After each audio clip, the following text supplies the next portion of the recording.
All right, so we're here in Minneapolis on the 24th Street pedestrian bridge overlooking downtown Minneapolis.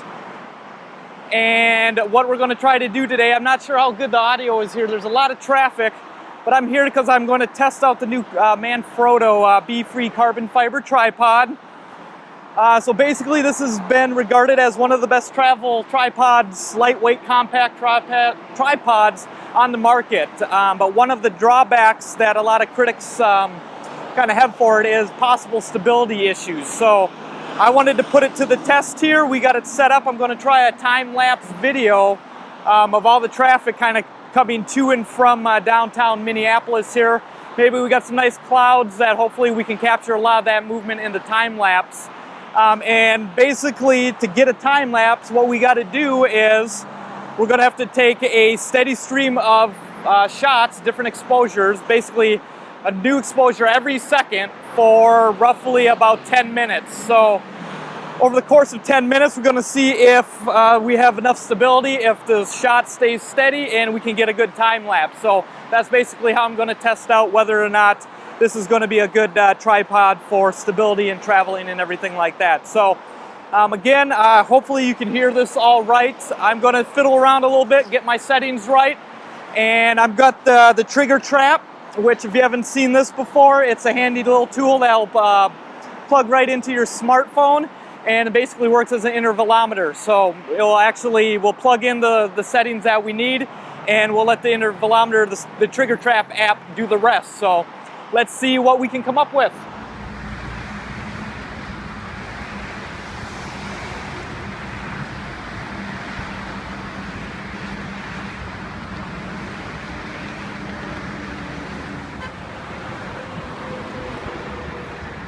Right, so I did one test already, and I did come to notice that just the triggering of the aperture every second was enough to kind of shake it a little bit. Plus a little bit of wind coming through. Probably a good idea to take the camera strap off as well. So I'm going to try another shot here. I want to try to get some of the cloud movement along with the traffic. So we're going to try a different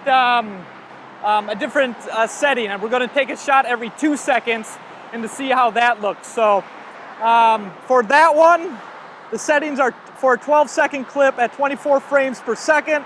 We're looking at 2 second intervals. That's a 576 seconds or 9.6 minutes worth of continuous shooting. So that's the settings that we're working for here.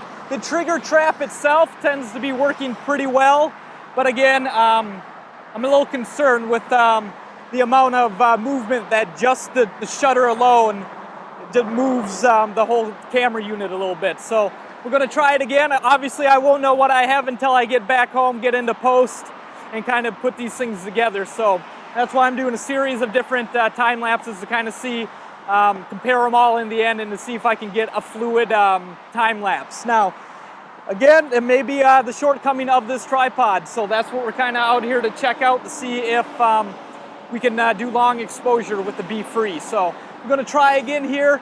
I think I forgot to mention the main thing you got to make sure is you have to be in manual focus. So make sure everything is tack sharp, crisp before and your settings are all set up. You can do that, of course, by zooming in on your LCD screen. Get nice and close, manual focus, zoom back out, and then of course you'll know that everything will be in focus. So I'm shooting at the same the same exposure here of f9 at 1/250th, ISO 320 on my 16 to 35 millimeter f4 lens. So we're going to shoot it again. I'm going to take off the camera strap, plug the TriggerTrap back in, and give it another go. So let's see what it looks like this time.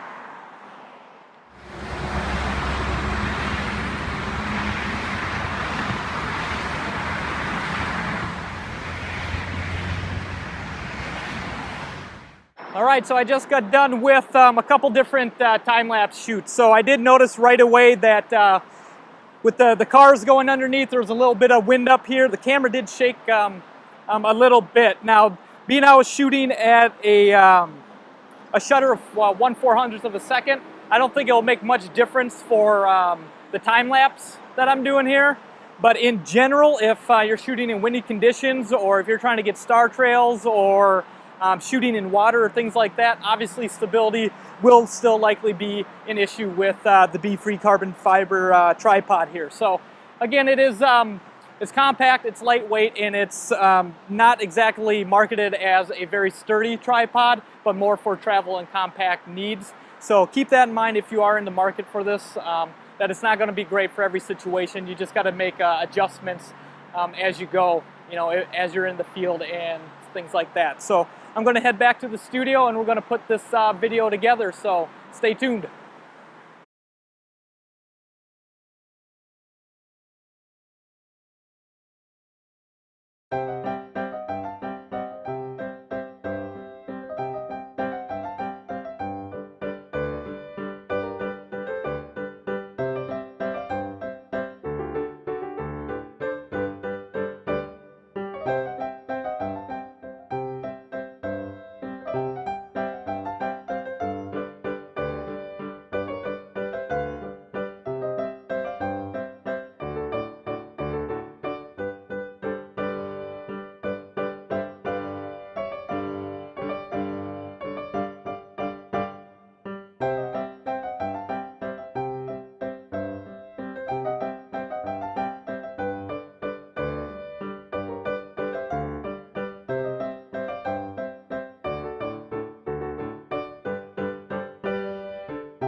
All right, so we're back here in the office.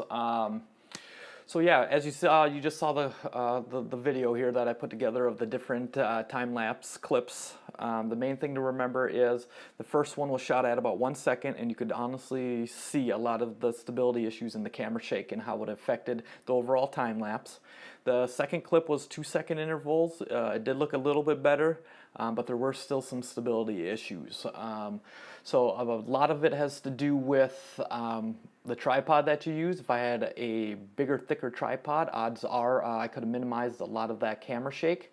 Now, I don't want to put all the blame on the Manfrotto Befree carbon tripod that I was using and testing out this for stability issues, because overall the bridge that I was shooting on, the pedestrian bridge, as semis and the cars and everything came whooshing by just right under that bridge, it would shake the whole bridge. So the whole platform, the whole ground that I was shooting on was also kind of shaking. So that did come into effect a little bit.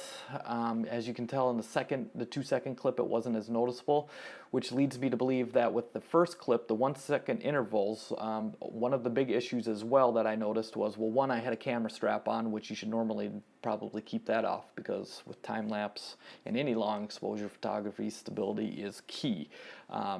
So that was on there. I was hand-holding my iPhone along with the TriggerTrap plugged in, so any movement there could have helped jostle a little bit. But ultimately, every time I was taking a picture every second. So every second that shutter clicked, it was kind of adding up a little bit too much. Like every second was too much for that camera, and it was shaking pretty much in itself. Just the click of the shutter was doing enough to cause some shake as well. So I don't want to put everything on a poor tripod, but again, if the tripod was sturdier, that camera shake would still be more minimal in a lot of different situations. So being it is kind of reviewed as one of the best compact lightweight tripods out there, I did want to kind of test it on some long exposure photography. That's where a lot of the drawbacks from the reviews come from, and I would say they're probably pretty accurate for the most part. You're kind of going to have to understand your surroundings and the conditions in which you're shooting in if you do plan to use this tripod. I would not use it in very windy situations. I wouldn't use it in water where a current could kind of jostle the legs a little bit. I wouldn't use it for star photography or night photography too much.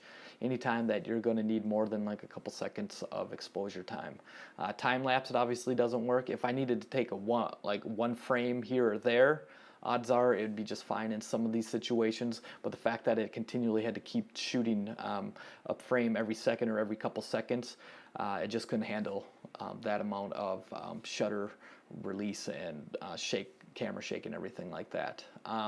So kind of understand if you are in the market for a Manfrotto Befree carbon fiber tripod.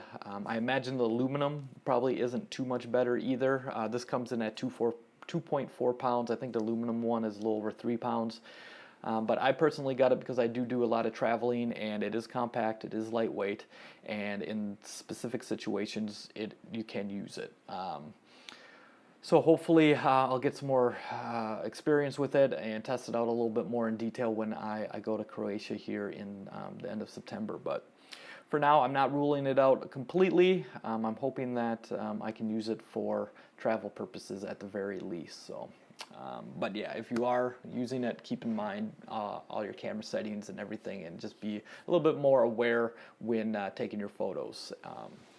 But other than that, I just, as you can see here, I kind of also just wanted to show you quickly how you can edit together time lapses very easy.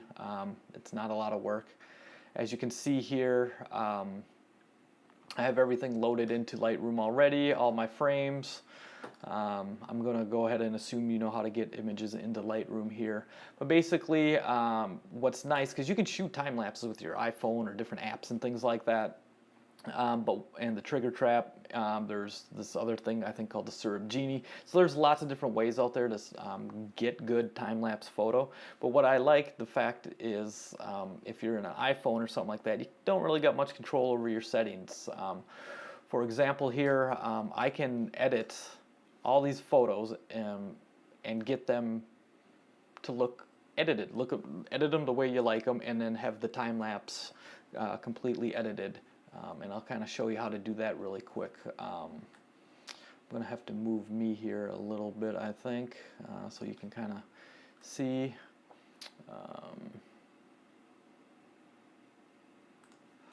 And then, so basically you just kind of do your normal edits.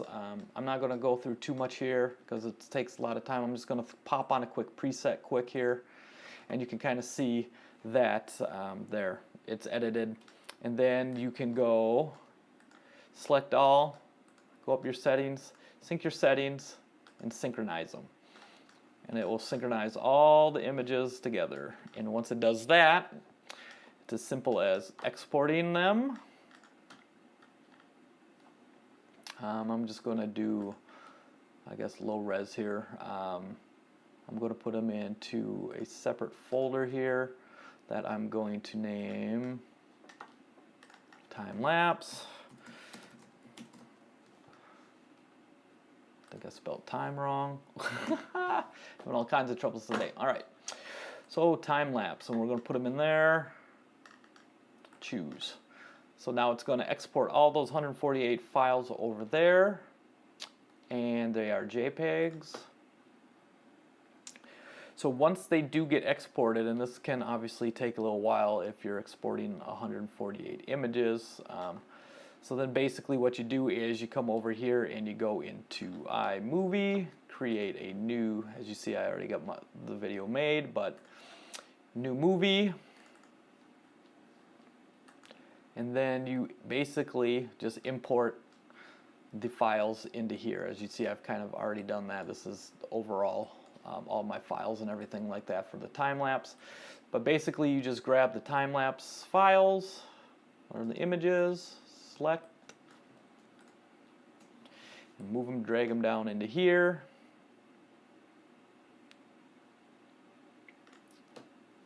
In iMovie here, and then you can just, the main thing, it automatically goes to Ken Burns framing, so you want to take that off, or you're just going to get a lot of weird looking frames. And then go here, and 4 seconds is obviously too long. You want to get it at 1 second intervals. Once everything is changed, you can already see just by moving along how it looks. So then you can just kind of go right up here, hit play, and I'll kind of show you that's what it looks like. And that's how it all comes together. Easy peasy. And of course, if you want to add, like I did for this video, other components and everything to the time-lapse, that's as simple as just kind of doing your normal iMovie edits, where you just kind of put in video before or after and your transitions and backgrounds and tiles and stuff. But this isn't an iMovie tutorial, so that's just basically how easy it is to get your time-lapse put together. So I do hope you enjoyed everything here, and if you do have any questions, feel free to comment, leave them below as well. And if you haven't yet, subscribe, like, share, all that good stuff, and there'll be a lot more videos to come. So for now, we'll see you later, and I hope you enjoyed the video. Thanks.